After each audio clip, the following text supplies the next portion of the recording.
오늘은 이주열 한국은행 총리로부터 시작하죠. 금리 동결을 했습니다. 말씀드렸듯이 이주열 한은 총재께서는 지금 현재 금리 조작을 할 수 있는 상황이 아니에요. 다만 이미 말씀드렸지만 하반기 정도 되면은 상황이 긍정적일 겁니다. 경제적 상황이. 그래서 이제 제 생각으로는 빠르면 한 10월쯤에 립 서비스 정도 할 것 같아요. 금리를 올릴 수 있다고. 다만 최근에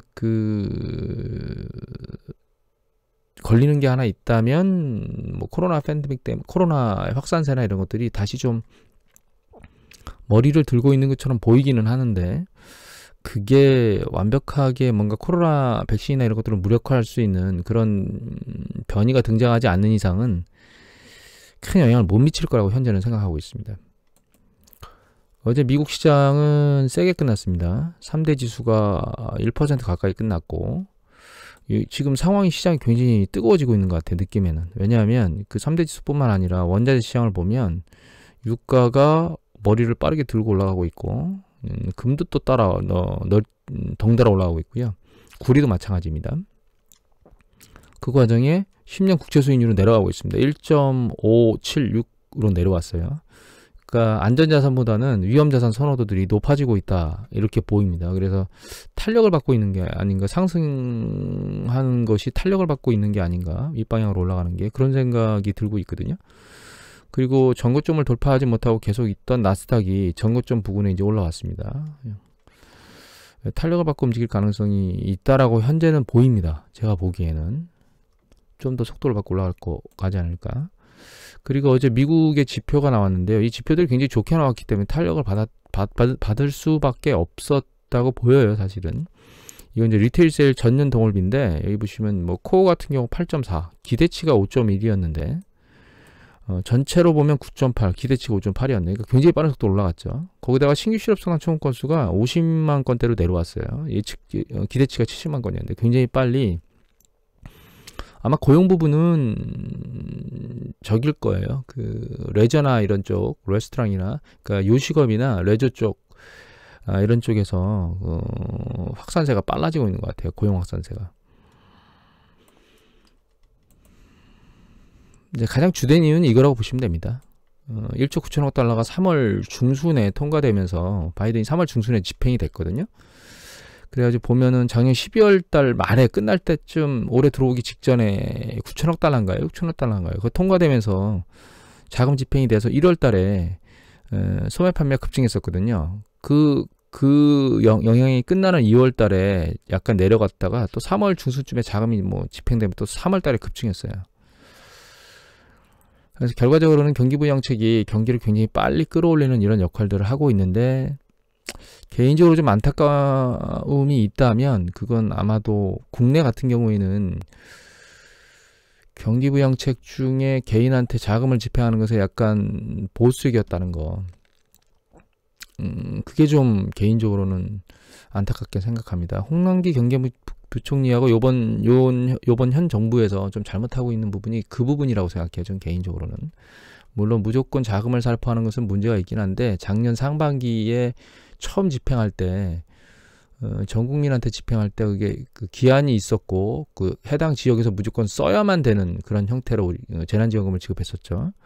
그게 전 국민이 아니더라도 퍼센테이지를 좀 낮춘다거나 이래서 집행을 했으면 우리나라 경기가 좀 더 빨리 움직였을 겁니다. 그런데 그런 것들을 계속 하지 않으면서 그런 부분이 좀 더 악화가 되고 있는 게 아닌가, 속도가 좀 떨어지고 있는 게 아닌가, 저희가 그런 생각이 듭니다. 이거는 어드바이저 퍼스펙티브의 4가지 주요 경제 지표들의 전월 대비 움직임, 이거 예전에 보여드렸잖아요. 그런데 보시면 이제 세계 데이터가 다 빠른 속도로 올라가고 있고, 여기 보시면 이제 두 부분, 이제 산업 생산 부분하고 뭐 고용은 0.64니까 이것도 적은 부분은 아니지만, 산업 생산은 1.44, 그 다음에 이제 소매 판매가 9.15로 굉장히 빨리 나왔어요. 이 리얼 인컴도 일정 부분 긍정적으로 반영될 것 같습니다. 왜냐하면 고용 부분이 좀 개선되고 있는 데다가 경제 상황이 좋아지고 있는 걸로 보이고, 그 다음에 이것 때문에 이제 그 제롬 파월 연준의장은 특정 산업 섹터에서는 임금 상승에 대한 압박을 받을 거다, 이런 얘기들도 나오고 있거든요. 그런 얘기는 이제 소득 부분에 긍정적인 시그널이 작동할 것이라는 생각을 하게 만듭니다. 우리나라 코스피도 굉장히 빠른 속도로 올라가고 있어요. 전고점 돌파하고 올라갈 가능성이 점점 높아지고 있습니다. 속도가 빨라지고 있고, 그렇다 하더라도 사실 작년도 12월 달에 급등했던 거를 회복한 수준 정도니까 향후의 상승 속도를 어느 정도 가져갈 수 있을지는 좀 지켜봐야 될 것 같고, 저희가 중국하고의 무역이 높잖아요. 근데 이제 미국이 중국을 계속 짓누르고 있는 부분 때문에 약간 미국만큼 탄력을 받을 수 있겠는가라고 하는 부분에 대해서는 생각을 해볼 만하지만, 그래도 아시아 시장이나 이런 쪽에 있는 국가들 중에서 우리가 이제 선진 국가에 완전히 안착돼 있다라고 보기에는 좀 애매모호한 부분이 있어서 속도 측면에서는 미국만큼 빠르지 않을 수도 있겠다라는 생각을 합니다, 개인적으로. 다만 이 중국 포지션, 중국의 포트폴리오를 들고 있는 부분이 상대적으로 이제 약하고 있어요. 여러분들도 중국 투자하신 분들이 있겠죠.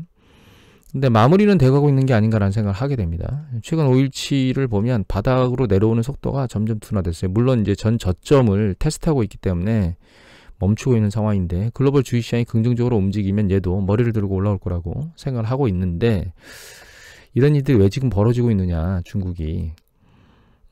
일단 최근에 또 상무부에서 슈퍼컴퓨팅 업체에 대해서 7곳에 제재를 가했거든요.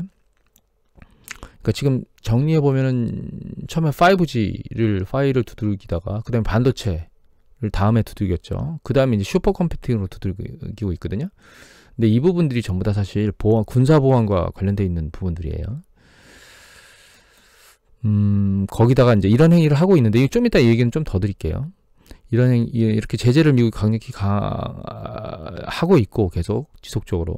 그다음에 중국 인터넷 인터넷 업체들을 계속 중국 당국이 옥죄고 있죠. 알리바바만 한 게 아니고 다 불러다가, 야 너희들 말 안 들을래? 응?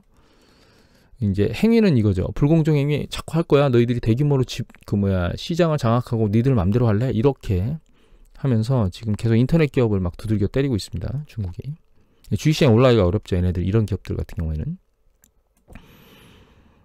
거기다가 성장률은 굉장히 중국이 빠를 거라고 예측되는데, 인민은행에서 이게 긴축은 아니더라도 확장에 대한 태도는 안 보이고 있다는 점이에요. 이 미국 같은 경우에는 완벽한 확장, 그러니까 양적 완화의 패턴을 보이고 있잖아요. 근데 중국은 지금 그런 패턴을 보이지 않고 있거든요. 미국보다는 탄력이 안 받을 수밖에 없는 구조를 가지고 있습니다, 현재 중국 시장이.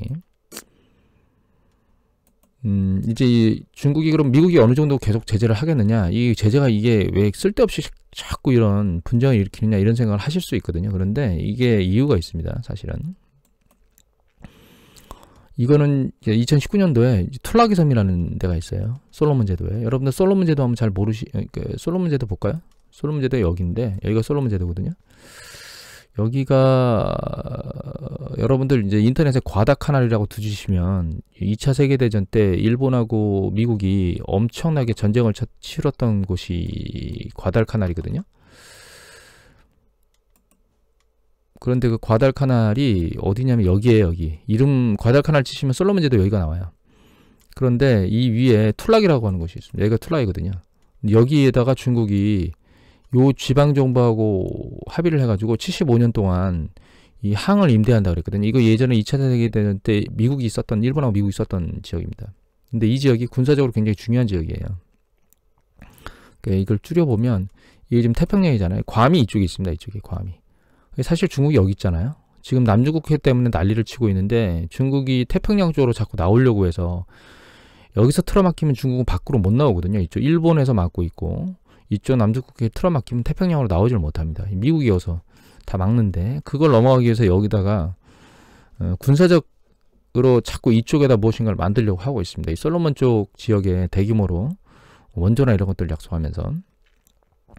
근데 이거 결과적으로 이제 호주하고 미국의 압력으로 이게 취소됐어요. 여기가 파푸아뉴기니인가요? 하여튼 그쪽에서 하는 곳인데, 그쪽 중앙정부에서 이거 지방정부의 계약이기 때문에 무효다라고 선언해서 이 부분은 이제 끝났거든요. 근데 중요한 거는 이제 말씀드렸듯이 이런 부분들 때문에 미국이 계속 중국에 대해서 군사적, 보안적인 측면에서는 계속 제재를 가하고 있는 겁니다. 이게 예전에도 있었어요. 예전에 보시면 이거 나무위키거든요. 나무위키의 태평양 전쟁에 관련된 건데 여러분들 그 진주만 습격이 1941년도 12월 달에 있었거든요. 12월 7일인가?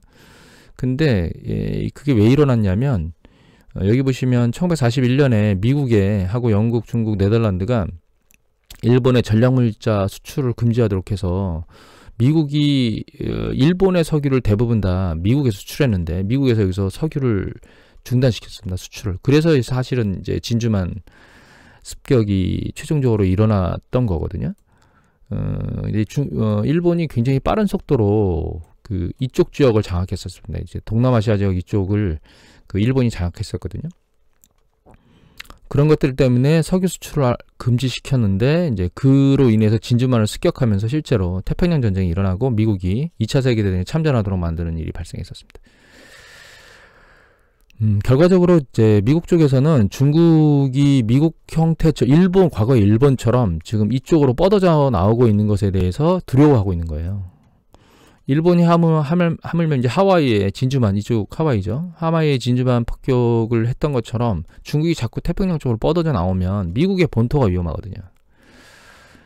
그래서 미국이 중국에 대해서 군사보안 쪽으로 계속 강력하게 뭔가 제재를 하고 있는 것은 이거는 1, 2년 안에 끝날 일이 아니고 계속 지속될 일입니다. 그래서 이런 부분에 대해서는 강력하게 억제가 계속 지속될 거고 다만 이게 이제 주식시장에 영향을 미치는 것에서 놓고 보면 일정 시점이 지난 이후에는 그 부분이 둔화될 거예요. 그 시간이 필요하다. 이렇게 보고 있습니다.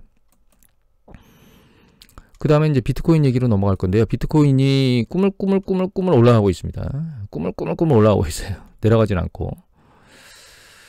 이렇게 움직이는 것 때문에 제롬 파월 연준은 비트코인 쪽 월가에서는 74%의 투자자들이 거품이라고 얘기를 하고 있고 이미 이제 거품이라고 얘기하는 사람들 굉장히 많아요. 옛날에도 그런 얘기를 했고 하지만 얘는 끊임없이 계속 꾸물꾸물 조정을 안 받고 밀고 올라가고 있고 미국에서 코인 베이스가 상장됐죠. 상장돼가지고 뭐 요번에 또 캐시우드 나무원님께서 또 등장해서 이거 투자해가지고 이익을 많이 봤다고. 이거 투자해서 이익을 많이 봤다는 얘기는 그 전에 상장 전에 뭔가 주식을 들고 있었겠죠. 근데 움직임을 보면 이게 어제 일본이거든요. 근데 여기가 시가였고 여기가 장중고가, 여기가 종가, 장중저가잖아요. 이거 오늘입니다. 이거 오늘 시가 이후에 위로 못 올라가고 계속 내려와서 결과적으로는 장중 저가에 약간 든다는 상태에서 끝났어요. 그러니까 결과적으로 보면 시간봉으로 보면 초반에 시가 이후에 사실은 잠깐 급등했던 거 1시간 동안 잠깐 급등한 거 말고는 추세적으로는 계속 내려오고 있습니다. 그래서 비트코인에 대해서 뭐 뉴스 보도도 많이 나오고 여러 가지가 많이 나와서 지연만에 분석해달라고 얘기를 해서 제 의견을 좀 낸 적도 있긴 한데 여기 보면 파월 연준위원장이 또 한마디 얘기를 했는데 가상화폐는 투기수단이라고 또 한마디를 얘기했습니다. 코인베이스 상장한 날에. 그리고 이주를 하는 총재께서도 그 가상화폐는 내재 가치가 없다고 말씀을 하셨거든요. 근데 이게 쉽게 그렇게 사그러들지는 않을 것 같아요. 내재 가치가 없다고 말씀하셨는데. 왜냐하면 이거 비트코인으로 스타벅스에서 결제를 한다거나 이렇게 그러니까 그 앱이 만들어져 가지고 우리나라는 이 앱이 안 들어오는 걸로 알고 있는데 여기 벡터 앱이라고 돼 있잖아요. 이 벡터 앱이 출시돼서 이게 비트코인하고 상품 결제와 관련된 것들을 수행해 주는 앱인데 이게 이제 미국이나 이런 서구 쪽에서는 출시되는 걸로 알고 있습니다. 지금 출시됐을 수도 있어요. 근데 여기에 이제 여러 가지 회사들, 이 제휴사들이 이 앱으로 들어가서 비트코인 결제를 가능하도록 만들고 있거든요. 그래서 시장 안에 잘 비트코인이 뭔가 통화와 비슷한 형태, 또 다른 결제가 가능한 무엇인가, 화폐를 대체할 무엇인가로 계속 액션을 취하고 있기 때문에 투자자들의 심리가 그렇게 단순간에 사그라지지 않을 것 같은 느낌이 들고요. 또 한 가지는 이미 ETF가 상장됐었잖아요.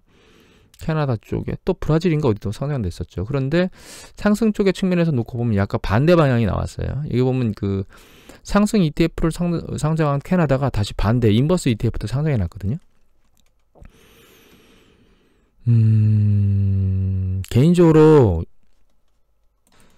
생각해 보면은 이 비트코인이 계속 이렇게 올라가는 이유는 가장 주된 원인은 사실 미국의 증권거래소 비트코인이 공식적으로 거래소의 정보나 이런 것들이 올라오는 그런 문제 때문에 이런 일이 생겼다고 저는 개인적으로 생각을 하고 있는데, 미국 당국에서 그것에 대해서 강력한 제재는 하지 못하고 연방준비위원회 의장이 한마디씩 하는 걸로 좀 대응을 하고 있거든요.